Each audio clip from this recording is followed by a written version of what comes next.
നമസ്കാരം. അംബാനി കുടുംബത്തിലെ ആഘോഷം കണ്ട് ഇരിക്കെപ്പുറത്ത് ഇല്ലാതായിരിക്കുകയാണ് കേരളത്തിലെ ഇടത് നേതാക്കന്മാർക്ക്.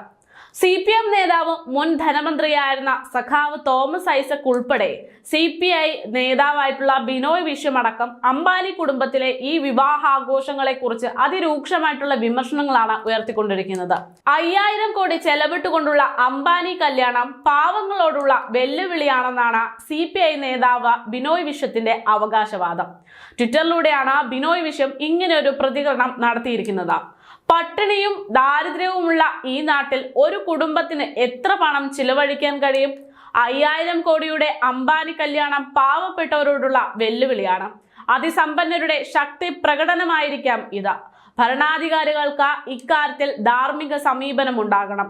പരമാവധി ആഡംബര നികുതി ചുമത്താനുള്ള നടപടികൾ സ്വീകരിക്കണം. ഇതായിരുന്നു ബിനോയ് വിശ്വത്തിന്റെ കുറിപ്പ്.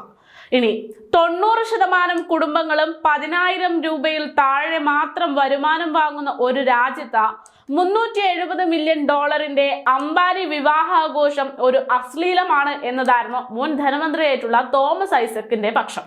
പക്ഷേ ഇവിടെ ഒരൊറ്റ കാര്യം മാത്രമേ ചോദിക്കാറുള്ളൂ. രാജ്യത്തിന്റെ നിയമവ്യവസ്ഥിതികൾ അപ്പാടെ പാലിച്ചുകൊണ്ട് കാരണവന്മാരായിട്ട് ബിസിനസ് ചെയ്ത് വളർന്നു വന്ന ഒരു ഫാമിലി, ആരെയും പറ്റിക്കാതെയും തട്ടിക്കാതെയും വെട്ടിക്കാതെയും ആരുടെ കിശയിൽ കൈയിട്ട് വാരാതെയും പാരമ്പര്യമായി ലഭിച്ച ബിസിനസ് തന്ത്രം കൊണ്ടും അധ്വാനം കൊണ്ടും സഹസ്ര കോടീശ്വരന്മാരായി മാറിയ ഒരു കുടുംബം.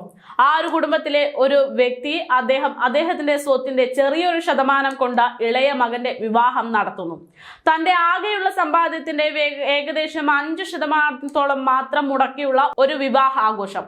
അതിൽ കേരളത്തിലെ ഇടത് നേതാക്കൾക്ക് പൊള്ളാൻ എന്താണ് ഇത്രമാത്രമുള്ളത്? ഇനിയിപ്പോൾ ഇവരുടെ എല്ലാം വേവലാതി രാജ്യത്തെ സാധാരണക്കാരായ ജനങ്ങളെ കുറിച്ചാണെങ്കിൽ അവർ ആദ്യം തെറ്റുതിരുത്തേണ്ടത് അവരുടെ സ്വന്തം കാരണഭൂതനെയല്ലേ? ജനങ്ങളുടെ നികുതി പണം കൈയിട്ട് വാരി സ്വന്തം കുടുംബത്തെ ബിസിനസ് സാമ്രാജ്യമാക്കിയ കാരണവരെ അരിയിട്ട് വാഴിക്കുന്ന നിങ്ങൾ ആദ്യം നിങ്ങളുടെ ചെയ്തികളും നിങ്ങളുടെ നേതാവിനെയും എല്ലാം തെറ്റുതിരുത്തി നല്ല രീതിയിൽ കൊണ്ടുവരിക. അദ്ദേഹത്തോട് പറയുക ഈ നാട്ടിലെ പാവപ്പെട്ടവരുടെ അവസ്ഥ. പാവപ്പെട്ട വൃദ്ധജനങ്ങളുടെ പെൻഷൻ കാശ് മാസങ്ങളോളം കുടിശ്ശിക വരുത്തിയിട്ട് ജനങ്ങളോട് മുണ്ട് മുറുക്കി ഉടുക്കൂ എന്ന് ആഹ്വാനം ചെയ്തിട്ട് കടവും കടത്തിന്മേൽ വട്ടിയുമായി നിൽക്കുന്ന സമയത്ത് കേരളീയം എന്ന ഭൂലോക ധൂർത്തും നവകേരള സദസ്സുമൊക്കെ ഒരു കാര്യവുമില്ലാതെ തീറ്റ സദസ്സുമൊക്കെ നടത്തുന്ന ഈ സർക്കാരിനോടാണ് ഇങ്ങനെയുള്ള കാര്യങ്ങളൊക്കെ നിങ്ങൾ ഓർമ്മപ്പെടുത്തേണ്ടത്. അതല്ലാതെ സ്വന്തം അധ്വാനത്തിൽ നിന്ന് ഉണ്ടാക്കിയ സമ്പാദ്യം കൊണ്ട് ആഘോഷിക്കുന്നവരെ പൊങ്കാലയിടുന്നതിൽ ഒരർത്ഥവുമില്ല. അതിപ്പോൾ ആർഭാടമാണോ അല്ലയോ എന്നത് നിങ്ങൾ നോക്കേണ്ടുന്ന കാര്യവുമല്ല, വിമർശിക്കേണ്ട കാര്യവുമല്ല.